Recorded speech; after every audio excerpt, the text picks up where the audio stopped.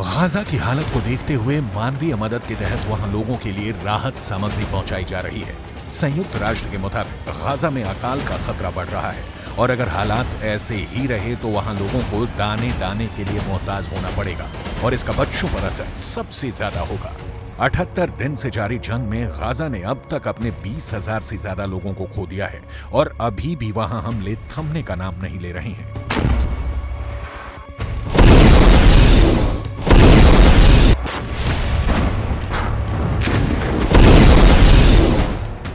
IDF यानी Israeli defence force के प्रवक्ता की ओर से कहा गया है कि गाजा में भारी मात्रा में हथियार हैं।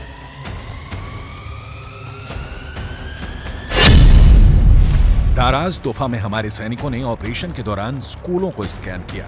इस दौरान हमास की नौसेना कमांडो इकाई से संबंधित रॉकेट, उपकरण और दूसरे हथियार पाए गए। इजरायली बलों ने जमीनी युद्ध के दौरान हमास के एंटी टैंक मिसाइलों और रॉकेटों सहित लगभग 30,000 विस्फोटक उपकरणों को भी नष्ट कर दिया है या उनको जब्त कर लिया है।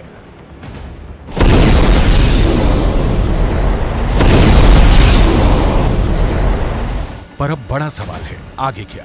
इजराइल हमलों से गाजा की दुर्दशा करने में जुटा है और ऐसे में हमास का समर्थन करने वाले लोगों में गुस्सा उबाल पर है।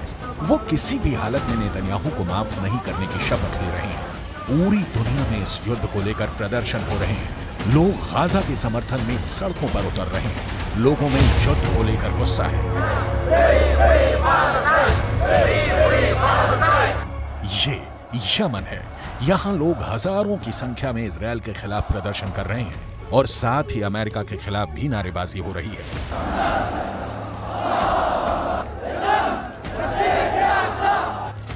वहीं जकार्ता में भी लोगों ने अमेरिकी एम्बेसी के बाहर खड़े होकर जमकर नारेबाजी की और फिलिस्तीन का समर्थन किया।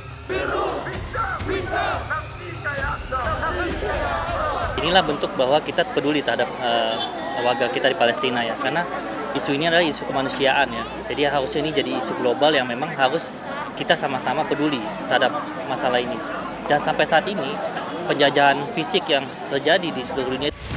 इजराइल हमास युद्ध के दौरान पिछले 24 घंटे में मारे गए लोगों की बात करें तो यह आंकड़ा करीब 200 के करीब है। इसको लेकर अमेरिकी राष्ट्रपति जो बाइडेन ने इजरायली प्रधानमंत्री बेंजामिन नेतन्याहू को फोन किया और हालातों के बारे में जानकारी ली है। गाजा में इजराइल का आक्रमण हाल के इतिहास में सबसे विनाशकारी सैन्य अभियानों में से एक रहा है, जिसने गाजा के 2.3 मिलियन लोगों में से लगभग 85% लोगों को बेघर होने के लिए मजबूर होना पड़ा है। संयुक्त राष्ट्र और अन्य एजेंसियों के इस सप्ताह एक रिपोर्ट के अनुसार गाजा में आधे मिलियन से अधिक लोग यानी आबादी का 1/4 भूख से मर रहे हैं। हमास की करतूतों का नुकसान आम फिलिस्तीनी मौत और तबाही के तौर पर भुगत रहा है। इन हमास लड़ाकों की संख्या ज्यादा से ज्यादा 30 से 40 हजार बताई जा रही है, लेकिन इनकी वजह से करीब 23 लाख की आबादी खून के आंसू रो रही है, जिनका कोई कसूर नहीं है। बच्चे, महिलाओं की मौतों की खबर ने पूरी दुनिया को झकझोर कर रख दिया है, लेकिन ना तो इजराइल हमला करने से रुक रहा है, न सीज फायर के लिए तैयार है, ना ही हमास प्रतिकार से रुकने वाला है। इस बीच गाजा है जो जल रहा है, दिन, हफ्ते, महीने और अब तो साल बदलने जा रहा है।